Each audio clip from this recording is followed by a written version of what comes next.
তোর ভাবনার করিডোরে সারাদিন হেঁটে হেঁটে যেন আমি মরেছি, আর স্বপ্নেতে জেগে জেগে পাহারায় অধরেতে ঠাঁই করে নিয়েছি।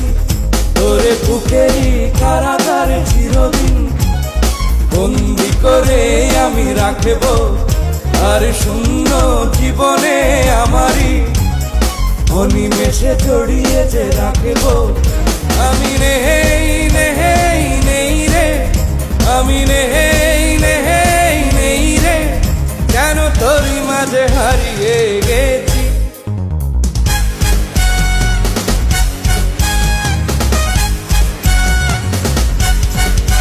তোরে পুতুলের মতো করে সাজিয়ে হৃদয়ের কোঠরে রাখব, আর হৃদয়ের চোখ মেলে তাকিয়ে